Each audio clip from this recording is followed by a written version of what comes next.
Bir wagtlar Tahir Gurrun beriye biz Göklüňde arazykda okuyup ýatyakak bir diş gördüm diye. Dişimde diye bir ulak araba bilen şotak bir yer vardı diye. Ulak araba diýerleri bir tekil yerde yürüýär. O dağlaň içinde yürüýän zat da.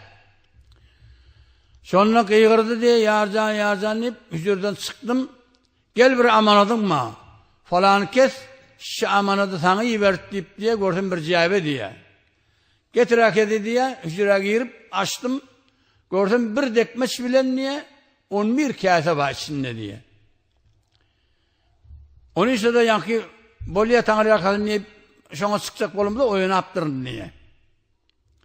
O zaman bunu Abdülkadir Ahmet Tafsir'e ustad şona ayttım diye. Erti namazı ayttım. Şizire bir diş gördüm. Bir dişin yorugduğunu meni erti namaz okuyamızdan sonra menden tevil allit diye. Ona şelli men pikir edeyin. Oğlum erti namaz okuyorduk. Tesbih sanallah ettiğini derse gitmeli olamızla gel verik. Sen bir görün dişin şi Mevlid bernamanı şi mantıgı Türkmen seyirlerini okudun falan kessi. Şol okudup di inni şol iyi vertiptir da men şi mesela savgada sana falan kes iyi verdi. Şol iyi vertiyene şon ama adın şon iyi veren olsa ol deslap mevlidi şu mantıgada iptida eden iptikarı şu mevlid okuduptur. Ahular çağırıp inni senne bir 11 kasen 11 ay bu dekmecinde bir ay mevlidli ay deyiptir. Sen mevlidli ayda derste okuymarsın, derste okutmarsın, şununa gidip tebliğ edersin, mevlid okuyorsun.